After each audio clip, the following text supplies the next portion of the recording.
which we offer you at a special rate of 50K. So here, in addition to the other services which we give in the other two plans, we also give you one-to-one personalized guidance as well as notes. You can use the code Dr. Divya 20 for the discount on subscription. You can also book a slot for personalized counseling session using the code. And about internal exam marathon classes, which we have started since April 22nd. This is a duration of about 45 days, where we give you rapid revision of all the important questions, a quick revision of all the volatile facts, as well as multiple choice questions will also be covered. And this is beneficial for everyone, especially for all the university exams, irrespective of any state. So you can use the code Divya 20 for the first free live class. So today we will be doing general histology revision. So when this slide is focused, or we have to identify this slide. So what are we looking for? It is always, you have to see what you're supposed to see and not what you want to see. That is what you have to keep in mind while you see through a microscope. So here, what we have to concentrate on is this epithelium. So this epithelium is what is highlighted here, or what is focused here. So here, if you notice, the topmost cells, they are ballooning type of cells. So when we see this kind of epithelium, which is stratified, as well as the topmost cells are ballooning, some cells are showing mitosis. So this we conclude as transitional epithelium. So when we describe a transitional epithelium, you have to describe the different layers. So we are identifying it basically by the superficial layer, which are umbrella-shaped or ballooning cells there. So here, the basal cells will be cuboidal, then either cuboidal or columnar, and there will be 2 to 3 layers of polygonal cells, whereas the topmost layers will be umbrella-shaped cells. So why do we call this as transitional epithelium? We call this as transitional epithelium because when you see usually this transitional epithelium, the other name for it is urothelium. So basically it is seen in the urinary tract. So we see it in the calyces, the pelvis, the ureter, the urinary bladder, as well as the initial portion of the urethra. So here what happens is when especially the bladder, when it is filled, it expands, right? It distends. So when it is distended, these umbrella-shaped cells, they are flattened and they appear like flattened cells or squamous cells kind of thing. They give that appearance of a flattened cells. So since it transitions between an umbrella-shaped and a flattened cell, we call it as transitional epithelium. And what is the importance of these cells? Basically, here they are covered by a glycoprotein layer, okay? So which will prevent any absorption. So nothing is absorbed or secreted because already the urine is an excretory product which is filtered and excreted through the kidney. So it should neither be absorbed nor something from the epithelium should be secreted into the urine. So that is why that is one function. And moreover, it protects against the toxicity. Okay, so that is why this epithelium is specialized epithelium, which we mainly see in the urinary tract. Now, when we see this slide, so this slide, what we are seeing this matrix here, which is homogeneous. We are seeing the cells, and here there is surrounding, there is little darkly stained. So when we see this, it has to come to our mind that it is hyaline cartilage. So when we say hyaline cartilage, so what do we see here? So when we say first, you need to say very specific things which are very specific for the slide. So in hyaline cartilage, we have the isogenous group of chondrocytes. Okay, so isogenous cell nest we say. So here these are all cell nests which houses these chondrocytes. Okay, chondrocytes are present within these isogenous groups. Now here, these chondrocytes are surrounded by this homogeneous basophilic matrix. Okay, so these two is very characteristic feature of hyaline cartilage. In addition to this, basically cartilage will have an outer covering which is called as perichondrium. Okay, and inner the cartilaginous matrix. So here, in this, we will have the cells which are chondrocytes. okay, which are housed within the isogenous groups, okay, or cell nests. We have the fibers, which are collagen type 2 fibers, type 2 collagen fibers, and we have the matrix there, which is made up of glycoproteins, okay. So hyaluronic acid and glycoprotein. So basically that makes up the matrix. So here, what is the importance is why it is appearing homogeneous. It appears homogeneous because the refractive index of the fibers as well as the matrix, it is the same. So because of that, the fibers are not distinctly seen and it appears homogeneous. Okay. And this newly formed matrix is present around these isogenous cell groups, and that is called as the territorial matrix. It is darkly stained because it is newly formed. And this matrix between these cells, we call it as the interterritorial matrix. So these are the things which you need to write about hyaline cartilage, and it is basically present in the the location is the articular disc trachea.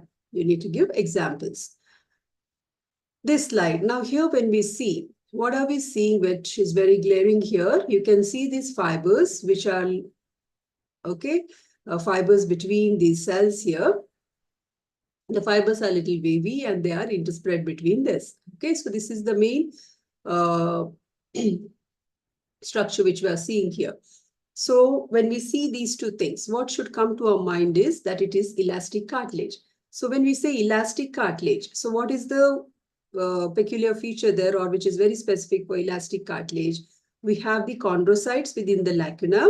Okay, so here there will be one lacunar spaces and one chondrocyte within the lacunar spaces, unlike the hyaline cartilage where there were cell nests, groups of isogenous group of cells, okay, chondrocytes. But here we are seeing them singly. So that is one thing. And bundles of these elastic fibers. These two are characteristic features of elastic cartilage. In addition to this, we see the outer perichondrium, which is made up of two layers, the outer fibrous layer and the inner cellular layer. Okay. So the outer fibrous layer basically will have blood vessels and all those things. Inner cellular layer will have chondrogenic cells, means wherever the cartilage matrix requires the cells, the new cells are formed from this chondrogenic layer of cells. Next is this. So here what is characteristically seen? You can see here bundles of fibers are running here, and between those bundles there are cells here. Okay, so when you see something like this where the cells are arranged in rows between bundles of fibers, the thing which comes to your mind should be the white fibrocartilage. So what do we mean by white fibrocartilage? Why is it called as white fibrocartilage? White because to the naked eye it appears white. Okay, so that is why it is called as white fibrocartilage. Fibro because here there is more amount of fibers than the cells. So here the characteristic feature is presence of prominent bundles of these collagen fibers between rows of chondrocytes. Okay, so that is the characteristic feature. So here we do not see the perichondrium. Okay, perichondrium is absent, which we see in other two types of cartilages, but here we do not see the perichondrium. So basically, from the perichondrium, it usually gets, the blood supply and all those things. But here, since it is not there, this is white fibrocartilage mainly we see in the between the intervertebral disc, that is the intervertebral disc, as well as the symphysis pubis. Okay, symphysis pubis. So here what happens, it receives, that is why the number of cells are less, okay, because there is no enough nutrition there. And the cells receive the nutrition by diffusion, that is surrounding vessels. So this is the characteristic feature of white fibrocartilage. Then when we see this slide, okay, how do we identify? What do we are supposed to see? So we see here central haversian. This is the canal, and surrounding it concentric lamellae is there, which is seen. And this doesn't take up HND stain. So generally, all these slides which we study in histology are HND stain slides, except for this slide, that is bone slide, and the longitudinal section of the nerve fiber. Those two slides we do not take HND under study under HND stain. So when we see this, okay, Savasian canal as well as the concentric lamellae around it, we are seeing that which makes up the Haversian system. Immediately it should come to our mind that it is the transverse section of bone. Okay, so here we see an Haversian system. So what do we mean by Haversian system? Haversian system is otherwise called a secondary osteon. Okay, so here it consists of the central Haversian canal, the concentric lamellae around it, and the lacunae with the osteocytes. So all these things make up the Haversian system. Okay. So it is a fully formed system. So what do we have in the Haversian canal? Haversian canal has the blood vessels. Okay. So blood vessels are present within the Haversian canal, and these concentric lamellae, okay, which are present around it. Between that, there is this lacunae with which houses the osteocytes. Okay. And if we observe these lacunae that is are connected to the Haversian canal by canaliculi, okay, which we can see here, small projections here. So they are known as the canaliculi. So what is so when we draw the diagram or when we are showing this structure, we need to connect these canaliculi to each other, okay, as well as to the Haversian canal. Okay, so that is because the Haversian canal will have blood vessels and nerves which will be supplying these osteocytes. So how it should supply? It cannot penetrate to the matrix, right? So how does it go? It goes through this canaliculi to reach this osteocyte. So that is why it needs to be connected. If you do not connect it to each other or to the Haversian canal, the diagram is not histologically correct. Okay, and we see in addition to this concentric lamellae, we also see other three types of lamellae, that is circumferential and interstitial. So what is circumferential lamellae? Circumferential, again, we have outer circumferential and inner circumferential. So outer circumferential lamellae will be towards the periosteum, okay, periosteum, like how cartilage has perichondrium, here there is periosteum consisting of outer fibrous and inner cellular layer. Okay, so that is the inner cellular layer are osteogenic layers. So those cells, they are mesenchymal cells, which will provide the osteoblasts and osteocytes when required. So there we will have the outer circumferential lamellae. Inner circumferential lamellae we see towards the inside. Okay, so what structure is this? It is the basically this section is of the cortical section or the cortex of the bone. Okay, so when we towards the endosteum, that is the inner portion of the bone, we see the inner circumferential lamellae. And interstitial lamellae are nothing but old Haversian systems. Okay, old Haversian systems, they are called as the interstitial lamellae. And one more important feature we see is this transverse canal, which is otherwise called as Bookman's canal, which will be connecting two Haversian system as well as one Haversian system to the outside periosteum. Okay, so what is the importance of here? This Bookman's canal. So Bookman's canal will have these blood vessels. Okay, so blood vessels and nerves which will reach the Haversian canal. Okay, so through these Bookman canals, the neurovascular bundle will reach the Haversian canal, from where it goes to the osteocyte through the canaliculi. And this also connects one Haversian system to the other, so that blood vessels traverse from one Haversian system to the other. Okay, and outside, and if you see, one Haversian system does not communicate with another Haversian system. Okay, so there will be outside one thin line here where there is no this lamellae. Okay, that is known as the cement line. Okay, so beyond that, the canaliculi will not communicate with the neighboring Haversian system. So that you should bear in mind. So this is the same slide, but here we have taken a longitudinal section. So when we see the same thing, the osteocyte within the lacunae and these canaliculi, and we are seeing the Haversian canal. Okay, so it should come to the longitudinally arranged Haversian canal. Again, longitudinally arranged lamellae. It has to come to our mind that it is the compact bone or the LS of bone, longitudinal section of bone. So here we will see a longitudinal section of the Haversian canal, longitudinally arranged lamellae, okay, as well as the Bookman's canal, which will be interconnecting the Haversian system. Already explained to you what are those. So this is the next slide. So what is this slide now when we see? what are we seeing? So the more prominent structure is this one. So what are we seeing here? We are seeing some wavy fibers here going right?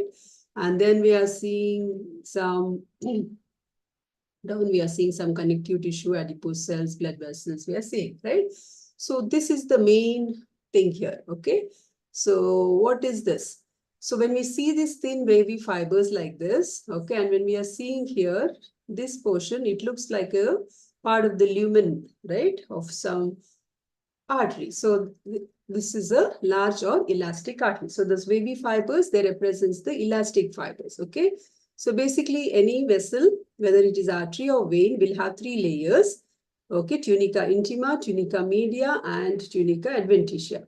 So here in large elastic artery, okay, the tunica media is thick with more amount of elastic fibers. And these elastic fibers are arranged in fenestrated pattern, means the elastic fibers are not continuous, but there is a small gap between that. That is basically to allow for the diffusion of the blood, okay, through the lumen into the structure, into the walls of the artery for its nutrition.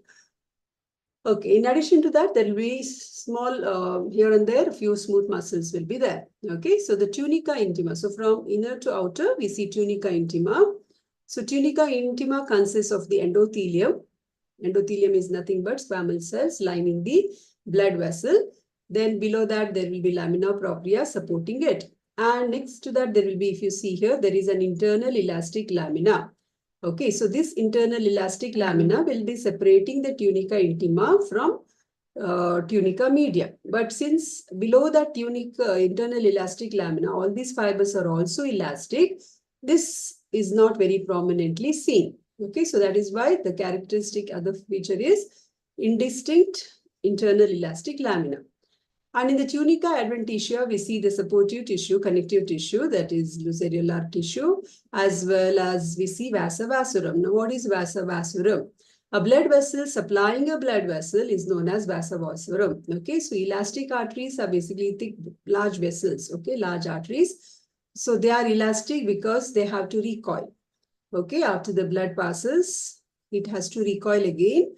So that is why they have elastic fibers. And vasa vasorum are the blood vessels supplying the blood vessel, because whatever blood diffuses, it will just supply the inner 2/3, but the outer 1/3 is supplied by this vasa vasorum. Now, what is this slide? So here, if you're seeing here, you can see the endothelium. The internal elastic lamina is very prominent seen here. And here we are seeing this layer is thick and it has more of smooth muscles. So when we see this like this and the lumen, foam lumen here, okay, this we identify it as the muscular artery or medium-sized artery. So here, same thing, we see the three layers. Here the tunica media is thick, okay? Tunica media is thick with smooth muscles. Then we have internal elastic lamina separating the intima from the media, but here it is very prominently seen, okay? Prominently seen because below that is smooth muscles. So there are two different structures and that is why it can be prominently seen, okay? And in muscular artery, the vasa vasorum, okay, may or may not be present. So in the initial portion where the large artery will continue as muscular artery, we may find vasa vasorum, but as we go down, we may not see the vasa vasorum, okay? So that is what you need to write. Then here if you see now, the lumen is very collapsed, okay? It's wavy. And here if we see, the last layer is looking very thick, okay? This is thick.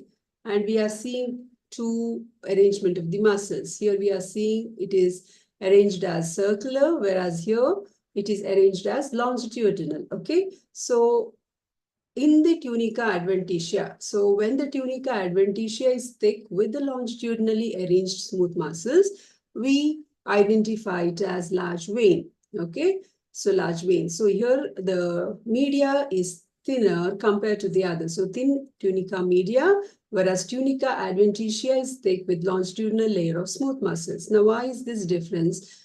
See, basically the veins in our body, okay, except for the head and neck region, rest everywhere. The veins have to transport the blood against the gravity to the heart, right? So when it has to transport, and as we know, the veins basically generally are thin walled structures, okay? Thin walled structures. So the pressure within that, okay, will be low. So when they are transporting the blood, okay, these smooth muscles, that is, which is present in the longitudinal layer, they help in transport. Now, how will they help? Okay, so now there are circular layer of smooth muscles, then there are longitudinal layer of smooth muscles. So when they now, and also we know that these large veins, okay, they are provided with valves to prevent the backflow of the blood. So when the smooth muscle contracts, it squeezes and opens the valves. Okay, when it squeezes, the valves open. And when the longitudinal muscles contract, they will push the blood, okay, further. And as it pushes the blood, the valves will close, right? So that is why we have this tunica adventitia, which consists of longitudinal layer of smooth muscles, right? So that is what you need to know. The next slide. So here, if we are seeing, what are we seeing? We are seeing muscle fibers here. There is something very prominently seen. There are striations here, and there is a single nucleus, oval nucleus. And if you see here, it is also showing branching. So moment these things which come to our mind, the structure which should strike us is, it is cardiac muscle. So cardiac muscle here, if you see, okay, there are branching fibers. So presence of branching. So there is branching. That is a characteristic feature. And the centrally placed oval nucleus. Okay. And the next characteristic feature is the intercalated disc, presence of intercalated disc. And intercalated disc, what is its function is, it mainly helps in the faster conduction of the nerve impulse. Okay. Faster conduction of the nerve impulse. So that is why we have. In addition to that, striations are seen, but it is faint when compared to the skeletal muscle. And we have to know that cardiac muscle is also called as physiological syncytium. Okay, it acts as the physiological. What do we mean by that? What do we mean by syncytium? Syncytium means a single structure. Okay, so physiological syncytium, when we say here, it contracts as a whole. The entire musculature contracts, right? Like the ventricles, they contract. The auricles, they contract together. It's not like right will contract first, then the left will contract, left atrium will contract, or vice versa, like that. Okay? So they contract together at once. So since it contracts together at once, it is known as the physiological syncytium. Here, so now here if you are seeing, the nuclei are at the periphery. The bundles here, they are all running horizontally.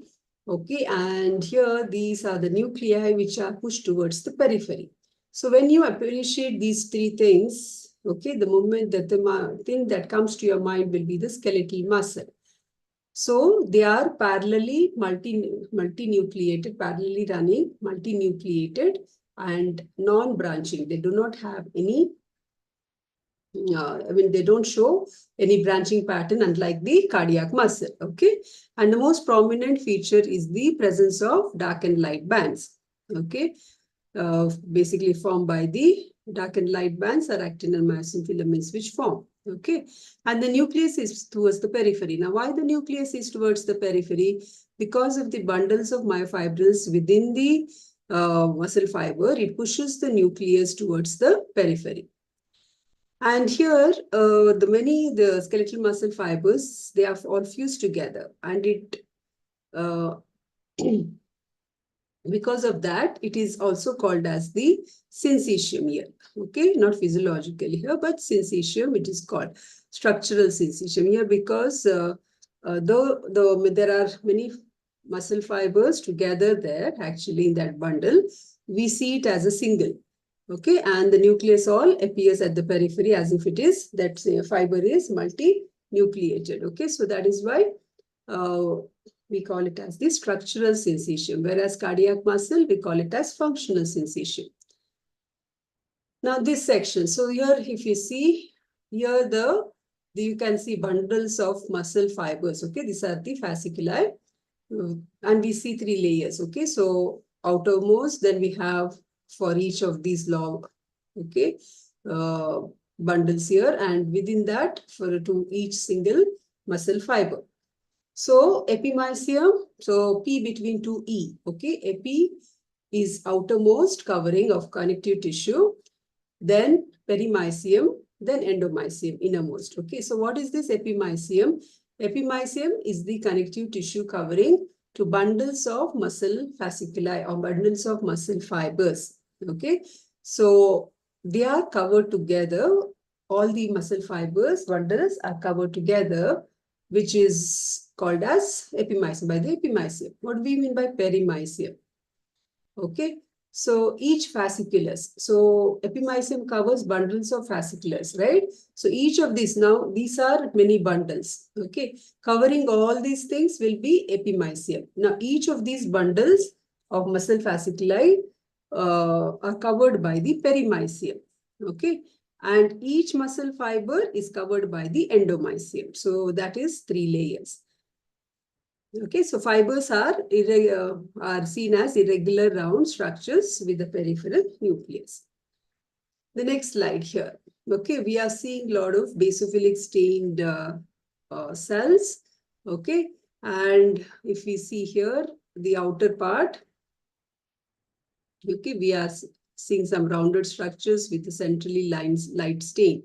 And here we will see some cords of cells. Okay, so this thing when we see, okay, and also here if you see closely, there is a space. This is the capsule. So below that there is a small space. This is known as, this slide is lymph node, and that space we call it as the subcapsular sinus. So that is the characteristic feature of lymph node. In addition to that, there is presence of lymphatic nodules. Okay, so what we saw here, these are all lymphatic nodules. Okay, so lymphatic nodules, they are collection of lymphocytes. The nodules, okay, they are made up of these lymphocytes with the central light staining germinal center region. Now, why it is light staining and why it is called germinal? Because the cells here are immature. Okay, and they do not take up the stain. So that is why this is known as the germinal centers, because the cells has to still form, whereas these cells, they are outer cells. Okay, they are mature cells. And down this portion, we call it as the cortex, where we see the lymphatic nodules. So below, so there will be an outer cortex and inner medulla. In the medulla here, what happens? These lymphocytes, they form cords of cells, okay, which are called as medullary cords. That are called as the medullary cords of Billroth. So these cords of cells, and in between these cords of cells, there are spaces which are called as sinusoids. Okay, so this is the characteristic feature of lymph node. Then here when we see, here what we are seeing, okay, we are seeing a lymphatic nodule kind of structure, but with the twist. What is the twist here? In here we are seeing the lymphatic nodules and there is some red structure, right? That is the blood vessel. Okay, we are seeing the lymphatic nodules with an eccentric blood vessel here. Okay, eccentrically placed blood vessel. And surrounding here, we are again seeing a lot of eosinophilic stained structure. Okay, so this, when we see like this, we have to immediately identify it as spleen. So what is the characteristic feature here? So there is red pulp with the diffuse lymphocytes and sinusoids are seen, and white pulp is seen. Okay, white pulp, which is basically made up of these lymphatic nodules with eccentrically arterioles seen. Now we have to understand why it is so. Okay, so now the spleen, it has capsule. Okay, the capsule is pierced by the splenic artery, which forms segmental. Okay, so which passes. Now this capsule, it traverses through forming the trabeculae, and along this trabeculae runs the splenic artery. Into 5 segments it divides and it runs. Okay, so the trabecular artery. Trabecular artery will continue as arterioles. Arterioles will break down to pencillar arteries to ellipsoids and sinusoids. Okay, so it goes that way, the blood flows. So along this arterioles, what happens is these lymphocytes will be arranged around the arterioles because blood is flowing through that, and lymphocytes are basically which bring about the immunity reaction, isn't it? So that is why they are present around these arterioles as it is running. Okay, so that layer of these lymphocytes which are around this arteriole, we call it as the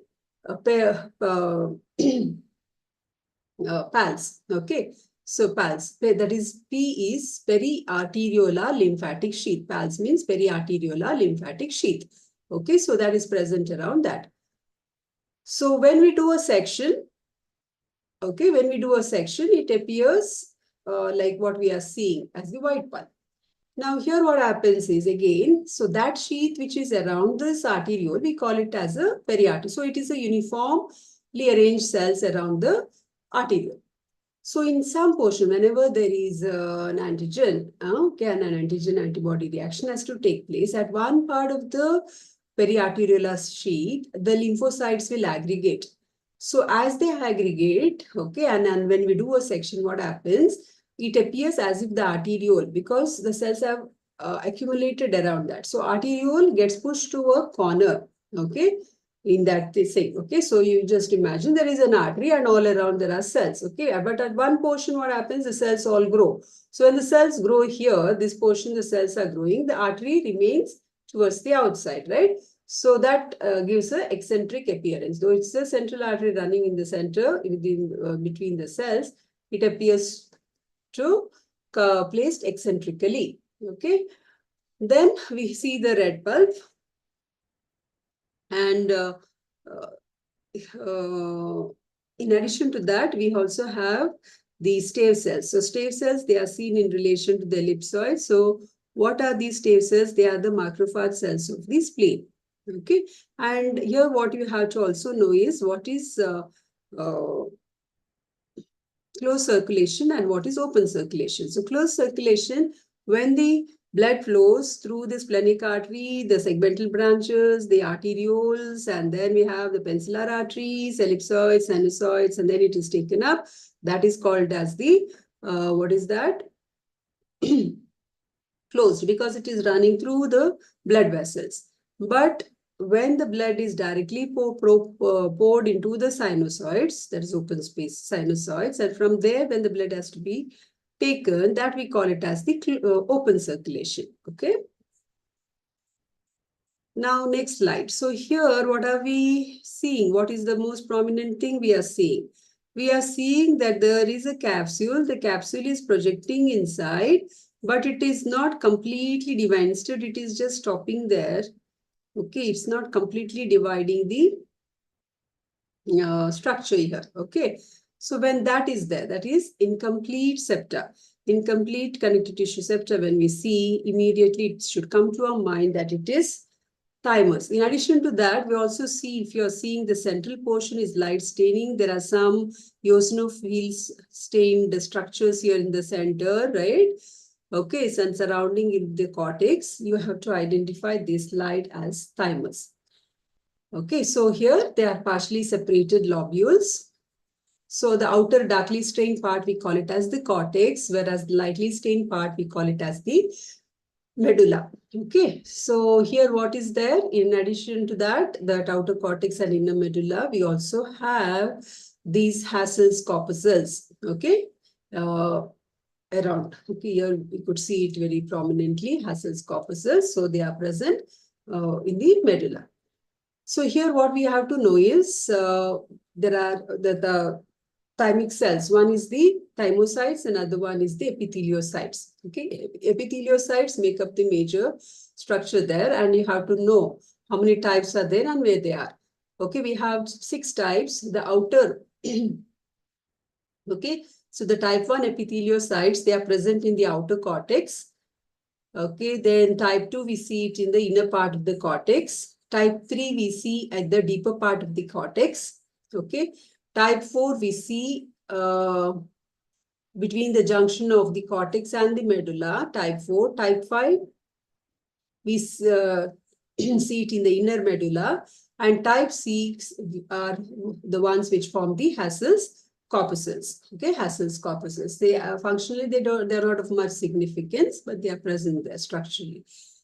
And also we should know one more term which is known as the thymic nerve cells. Now, what are these thymic nerve cells? So when we say thymic nerve cells, so they protect the lymphocytes against its own destruction, okay, against producing any reaction against its antigens, okay, self-destruction. It basically provides the self protection against self-destruction, okay. So these are the things which you should know. In addition to that, we have the thymocytes too. They are the cells of the thymus.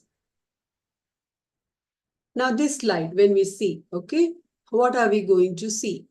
So we can see some depression here. There is epithelium. This looks like epithelium, right?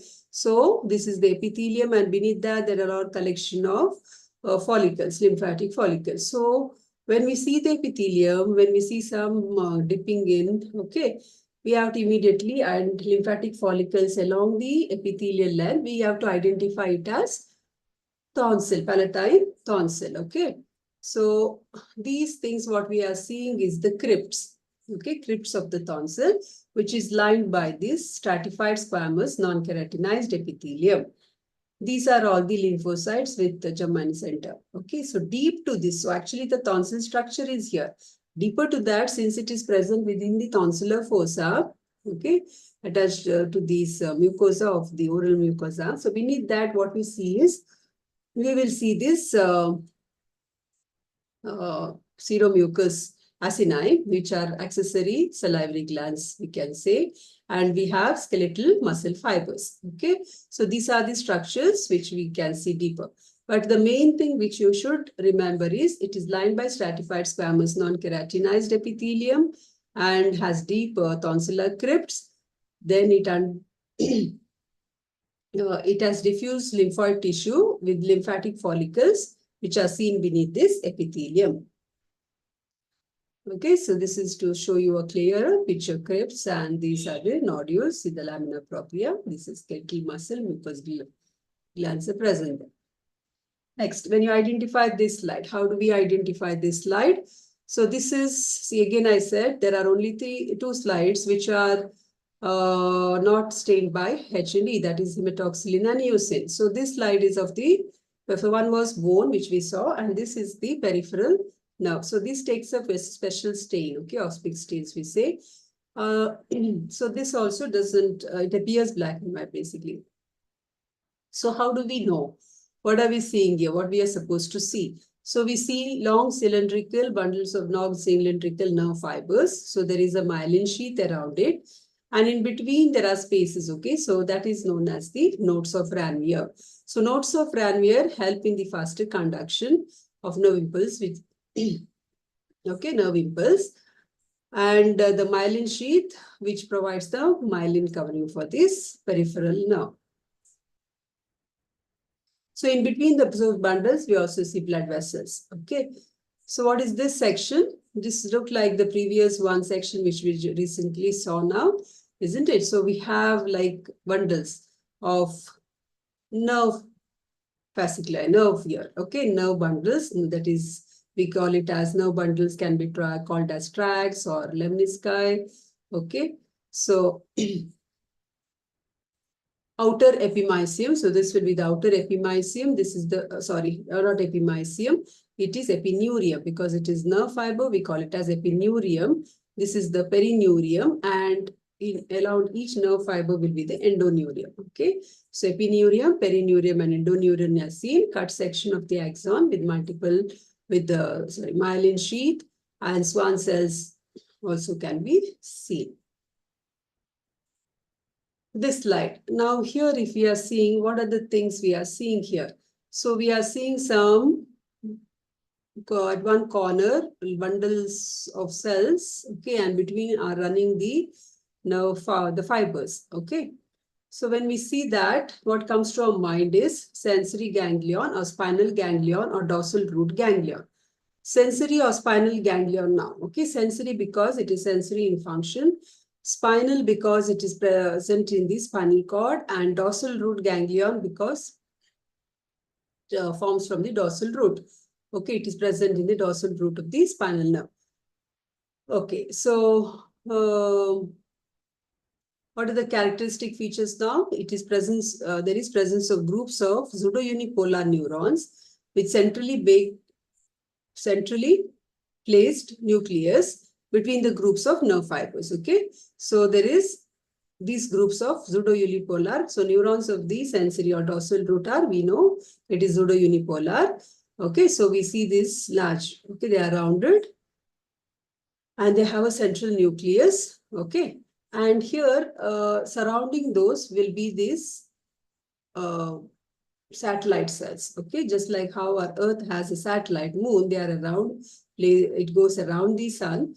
These cells are present, that is the satellite cells are present around the neurons. Okay, this group of neurons. So basically they provide the support and nutrition to the neurons. So that is what we see. So those satellite cells are nothing but the gliocytes. Now here, what are we seeing? We are seeing very scattered appearance of the cells. Okay, so what are those now?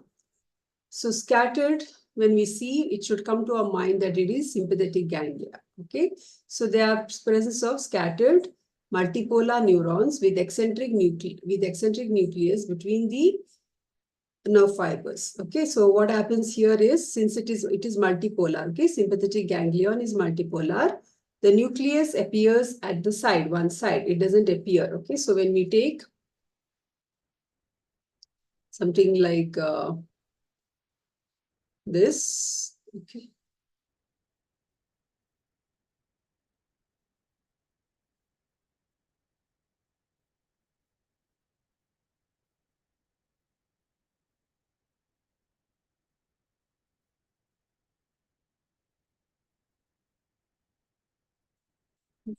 so here the cells will be like this. Okay, so the nucleus will be at one corner. So since it is multipolar, it will be like this placed and cells to the corner.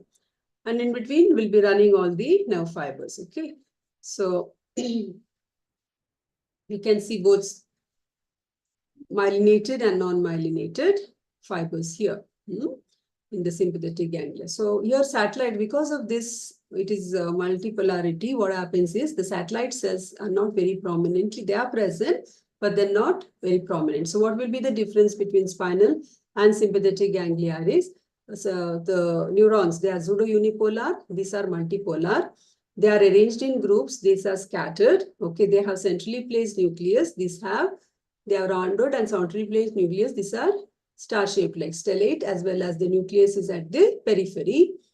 Okay, and what do we have? Prominent satellite cells there, and here the satellite cells are non-prominent. Okay, so these are the differences you will write. Now, what is this slide? Well, if you see here, okay, it looks like something like a tiger skin. Okay, so though it is skin but not of a tiger, but here we can see this is the epidermis. Okay, so this layer we call it as, so the main thing is when we are seeing here, there are no nuclei but thick, very darkly stained eosin colored. Okay, so darkly stained eosin colored thing, we have to identify this is keratin. There are no nuclei present there. Okay, it's a dead part, no? So that is why. And below we are seeing stratified squamous epithelium. So when we see this, we call it as, we see that structure, we say it as thick skin. Okay, so thick skin, here the epidermis will have 5 layers. Okay, that is stratum, from inside to outside when we come, stratum basale, stratum spinosum, stratum granulosum, then stratum lucidum and stratum corneum. Okay, and there are no hair follicles and associated sebaceous glands. Those two things are absent in thick skin. Below will be the dermis. Okay, and see, embryologically the epidermis is derived from ectoderm, whereas the dermis is derived from the mesoderm. So because of that, what happens? They are derived from 2 different structures. No, they need to be appear connected. They have to be connected. So what happens is, This the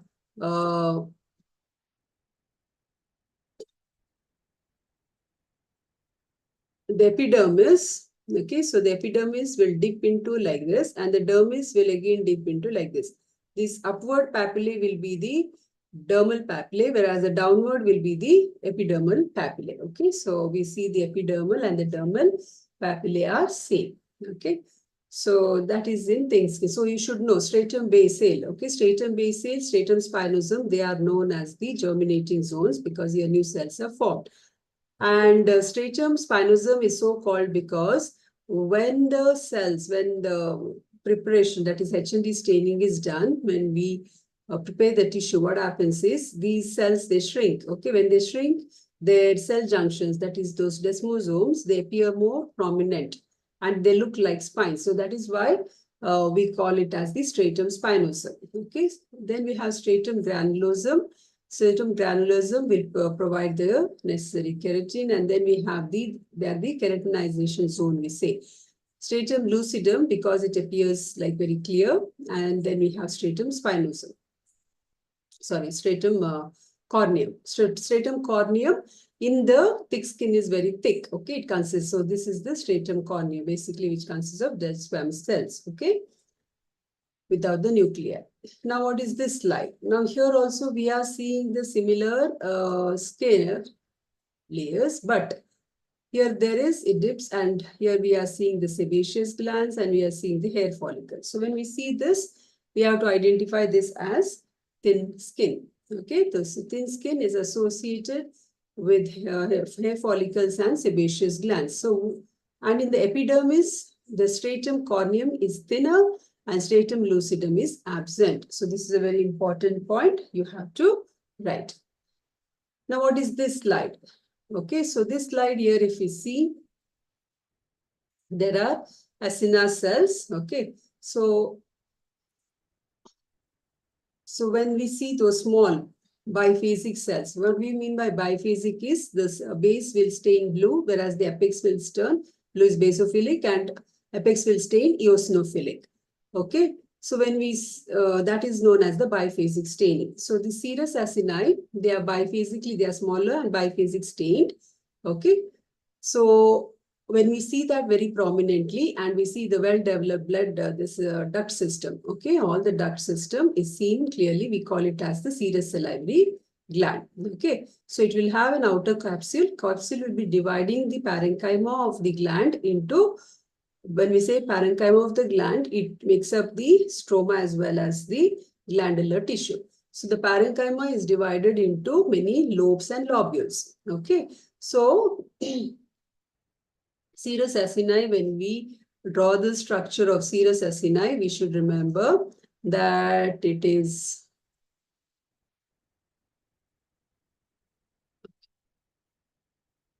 so when we draw the cell, okay, so it will have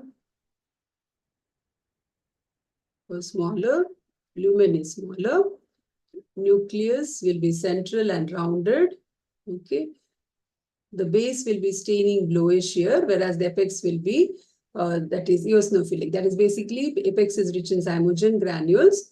And because, and here the basophilic, because it is rich in endoplasmic reticulum. Okay, lumen is smaller there. And you will see the different duct system, well-developed duct system. So when we say well-developed duct system, what are the things we will see is, first is the intercalated ducts. Okay,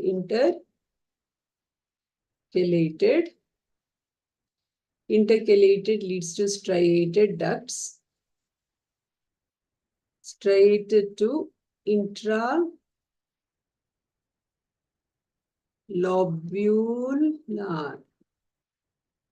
Then interlobular. Okay, that is between the lobules. Interlobular, then intralobar. Okay, lobules make up lobe. Intralobar, then interlobar. Intra is inside. Inter is between two lobes and interlobar to excretory. So this breakdown of this entire duct system is well seen in the serous salivary gland. This is called intercalated, is present near the mouth of the glandular tissue, okay, near the gland. And striated, it is called striated because the base is thrown into many folds, which gives it a striated appearance. And near the mouth, near the intercalated ducts, okay, we also have myoepithelial cells. So they are epithelial cells having a contractile unit. So when they contract, it helps in squeezing these secretions across. Then when we see next here we are seeing what? We are seeing some cells, they look little bigger and they are not stained well, okay, they are not stained. And here there are some serous looking cells. So this, when we see, we have to identify this slide as mucous salivary gland, okay, mucous salivary gland. See, mucus here is highly viscous, okay, so mucus is highly viscous. Mucus doesn't take up H&D stain. Since it is highly viscous, what happens? It pushes the nucleus and the cytoplasm towards the periphery. So there will be a thin rim of cytoplasm there, okay, near the periphery with the nucleus. So when we draw the mucous acini, we'll draw it slightly bigger compared to the serous acini. The cells will be truncated. There it was pyramidal, here they are truncated. The lumen is large, nucleus is at the base. Okay, nucleus will be at the base of the cell. So basically because the thick viscous secretions, mucous secretions pushes the nucleus towards the periphery. And here it is also associated with what we see above that. Okay, what we see here above will be the serous cells will be present here. Okay, serous cells are present. And these serous cells which are present, which caps mucous acini, we call it as the serous demilune. Okay, now why serous demilune should be there along with this mucous acini? One is mucous secretions are very thick, highly viscous. Serous secretions are less viscous. So when it mixes, thick and thin mixes, it makes it little thinner, right? And it can easily flow through the ducts. Okay, so that is the reason it is present there. That is why we have a larger lumen also, because there are thick secretions. They cannot squeeze in through a very narrow lumen, right? So that is, there is a larger lumen. And also these will have bactericidal agents, okay, which will prevent any infection within the gland. Next, this one. Here what we are seeing, if you see, there are certain cells which have taken up the stain well, some are not taken up the stain well. We are seeing a little bit of ducts also, right? So when we see all these things, we call it as the mixed salivary gland. So here we see both mucus as well as serous acini. And the serous mucous acini are associated with serous demilunes also, we see that. And we see the ducts. Mixed salivary gland is submandibular gland. Okay, so it has also well-developed duct system. So striated ducts, intercalated, interlobar, all those things are seen here too. Okay, so the same thing, only thing is you should know the differences. What is this slide now? So what are we seeing here? When we see these things, what do we identify it as? Non-lactating or mammary gland. So here non-lactating, why are we saying? We are seeing more of stroma here. This is the glandular tissue. Glandular tissue is very less, whereas the connective tissue and the fat is more. Okay, so fat is there. This is the connective, and whereas the ducts and the glandular part is very, very less. Okay, so when that is seen, we call it as the non-lactating mammary gland. Okay, this is the non-lactating mammary gland. When we see this one, okay, so this is the, what do we see? We are seeing more glands here, alveoli are seen, duct system is well developed, stroma is less. So when this structure is seen, we call it as the lactating mammary gland. So it contains more glandular tissue and less connective tissue. The interlobular connective tissue septa is because of this more glandular tissue, it is very thin. Okay. And the lumen of the alveoli, it contains eosinophilic. You can see here secretory material. Okay. And this secretory material will be vacuolated because milk, no, it contains the fat. That is why it appears so. Then how do we identify this slide? What are we seeing? We are just seeing some blood, no, red color strained. We are seeing these lined cells and they are all like appearing, floating in this blood. Okay, so when we see that, we identify that as placenta. Okay, so here in the placenta, we see the tertiary. So villi, we have primary, secondary, tertiary. So in a well-developed placenta, we see a tertiary villi. Okay, so tertiary villi will have a core of mesoderm surrounded by cyto and syncytial trophoblast. Okay, and these villi will have shown many branching, no? So those are known as truncus cori, ramus cori, ramellae chlori, and they will be anchoring. So when we take a section, what happens is some of these tertiary villi, they appear anchored towards the decidua, and some appears floating in the intervillar space. Okay, so we call it as floating villi, and this we call it as the anchoring villi. Okay, we see it in the section, histology section, we see like we say like that, anchoring villi, floating villi. And between there will be maternal blood. That red spots, what you saw was the maternal blood. Okay, in the intervillar spaces. So that is how we'll identify. Then the fetal side is called as chorion, and the maternal side is the decidua. What is this slide now? Okay, it appears smiling to you. Okay, it's saying yes, it's over. Okay, so it looks like two eyes and a mouth, right? So this is very easily identified slide. That is the umbilical cord. Umbilical cord, so there is a single layer of amnion cells lined with simple cuboidal epithelium. And within that, we will have umbilical vein and a pair of umbilical arteries. Okay, in the mucoid. This mucoid connective tissue is also known as Wharton's jelly. Okay, Wharton's jelly, which is otherwise the embryonic connective tissue. There is, after birth, we do not see embryonic connective tissue except in one structure. What is that structure? It is the vitreous humor. You should know that. Okay, vitreous humor, we see this. In addition to that, we also see the remnants of vitellointestinal duct as well as allantois. Okay, and there are fibroblast cells. All this will be the fibroblasts which are present within the umbilical cord. Okay, within this Wharton's jelly. So this is how you identify the umbilical cord. Okay. So with this, we finish the class. Thank you for watching Auricle. If you haven't yet downloaded the app, so download it quickly on Google Play and App Store. And for more social media contents, you can follow our handles. That is the Instagram handle as well as on YouTube and Facebook and Telegram. So until next, bye.